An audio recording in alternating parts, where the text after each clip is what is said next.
Hello everyone, welcome to ബിസ്മീസ് food കട്ട്. ഇന്ന് നമ്മൾ ഉണ്ടാക്കാൻ പോകുന്നത് റോസ് മിൽക്കാണ്. വളരെ പെട്ടെന്ന് തന്നെ ഉണ്ടാക്കിയെടുക്കാൻ പറ്റുന്ന ഒരു റെസിപ്പിയാണ്. അപ്പോൾ നമുക്കിതെങ്ങനെ ഉണ്ടാക്കുന്നതെന്ന് നോക്കാം. ആദ്യം ഇവിടെ 1/2 ലിറ്റർ പാല് ചൂടാക്കാൻ വേണ്ടി വെച്ചു. ഇതിലേക്കൊരു സ്മോൾ കപ്പ് വെള്ളം കൂടെ നമുക്ക് ആഡ് ചെയ്ത് കൊടുക്കണം. ഇന്ന് നമുക്ക് തിളയ്ക്കാൻ വേണ്ടി വെക്കാം. അപ്പോൾ നമ്മുടെ പാല് നല്ലതായിട്ട് തിളച്ച് വന്നിട്ടുണ്ട്. ഇനി ഒരു 6 മിനിറ്റ് നമുക്ക് ലോ ഫ്ലെയിമിൽ ഒന്നുകൂടി തിളപ്പിച്ചെടുക്കണം.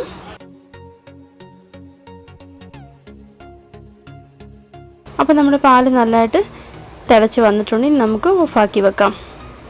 ഇനി നമുക്കിത് റൂം ടെമ്പറേച്ചറിലായി കഴിഞ്ഞിട്ട് ഫ്രീസറിലേക്ക് 1 അവറിലേക്ക് മാറ്റി വെക്കണം. നല്ല ഐസായി കിട്ടാൻ വേണ്ടിയാണ്.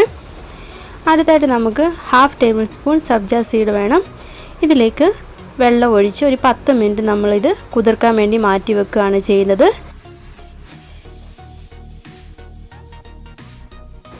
അപ്പോൾ നമുക്ക് 10 മിനിറ്റ് മാറ്റി വെക്കാം.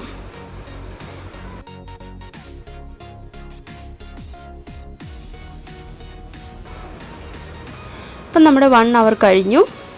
ഇനി നമുക്ക് നമ്മുടെ ഐസ് ആയിരിക്കുന്ന പാല് നമ്മുടെ ജാറിലേക്ക് ആഡ് ചെയ്ത് കൊടുക്കാം. ഇത്രേ ഐസേ ആയിട്ടുള്ളൂ. ഈ ഒരു ഐസായാൽ മതി. മൊത്തത്തിൽ ഐസായാൽ പിന്നെ നമുക്ക് എടുക്കാൻ പാടാണ്. അപ്പോൾ നമുക്കിത് ജാറിലേക്ക് ഒഴിച്ചു കൊടുക്കാം. അടുത്തായിട്ട് നമുക്ക് വേണ്ടത് 2 ടേബിൾ സ്പൂൺ പഞ്ചസാരയാണ്. അതുകൊണ്ട് നമുക്കിതിലേക്ക് ആഡ് ചെയ്ത് കൊടുക്കാം.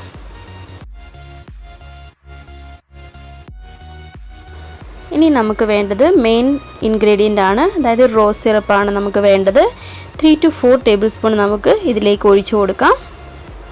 അപ്പോൾ ഞാനിവിടെ ഒരു 3 ടേബിൾ സ്പൂണാണ്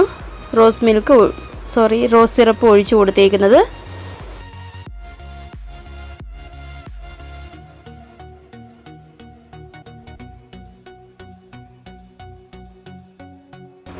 ഇനി ഇത് നമുക്ക് നല്ലതായിട്ട് ബ്ലെൻഡ് ചെയ്തുകൊണ്ട് വരണം.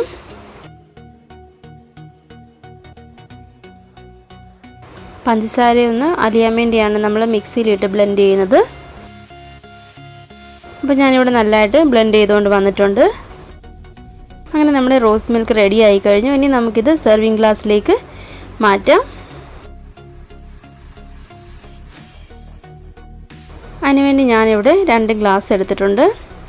ഇതിലേക്ക് നമുക്ക് റോസ് സിറപ്പ് ഗാർണിഷിങ്ങിന് വേണ്ടി ഇങ്ങനെ ഒന്ന് ഒഴിച്ചു കൊടുക്കാം. ഇത് ഓപ്ഷണലാണ്. ഇനി നമുക്ക് നമ്മുടെ റോസ് മിൽക്ക് ഇതിലേക്ക് ഒഴിച്ചു കൊടുക്കാം.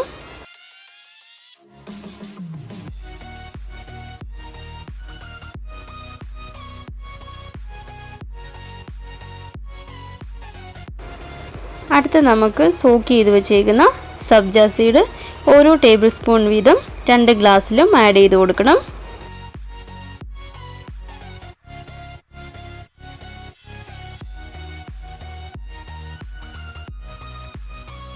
നല്ലതായിട്ട് മിക്സ് ചെയ്ത് കൊടുക്കാം.